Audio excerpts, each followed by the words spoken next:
আন জারির রাদিয়াল্লাহু তাআলা আনহু قال عن النبي صلى الله عليه وسلم قال জারির রাদিয়াল্লাহু তাআলা আনহু বলেন রাসূল সাল্লাল্লাহু আলাইহি সাল্লাম বলেছেন মা ইহরামুর রিফকা ইহরামুল খায়র, যার কাছ থেকে কমলতা বা যার কাছে কমলতা নাই বা কমলতা থেকে বঞ্চিত করা হয়েছে, আপনাকে আমাকে নরম এবং কমলতা থেকে বঞ্চিত করা হয়েছে, তাই আপনাকে আমাকে সকল কি কল্যাণ থেকে বঞ্চিত করা হয়েছে।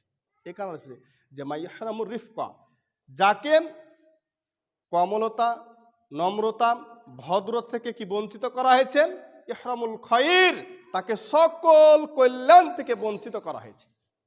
তাহলে এই যে কমলতা, নম্র, ভদ্র, ভালো স্বভাবের, নরম স্বভাবের, এটা হচ্ছে আল্লাহর পক্ষ থেকে একটা কল্যাণ।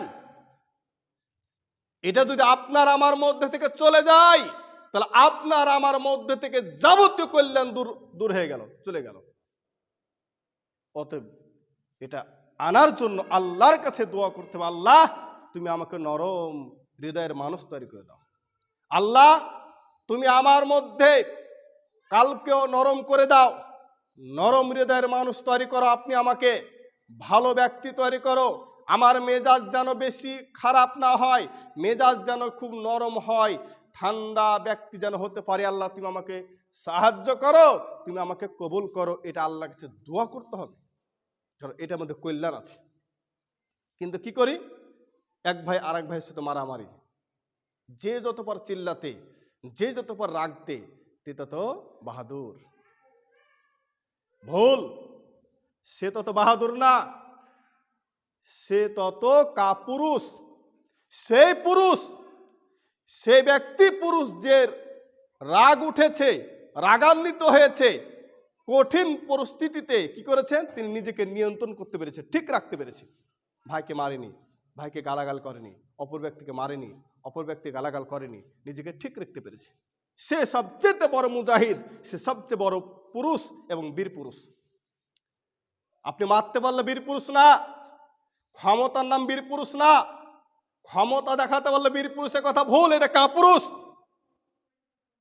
যারা ক্ষমতা দেখিয়ে মানুষকে মারে তারা কোন বীর পুরুষ হতে পারে না, তারা কাপুরুষ, তারাই বীর পুরুষ।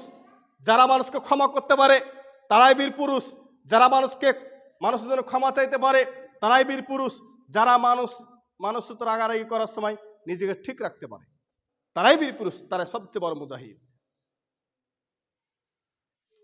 তাই আপনাকে আমাকে নম্র এবং কমলতা নিজের মধ্যে আনতে হবে, নরম হৃদয়ের মানুষ হওয়ার চেষ্টা করতে হবে।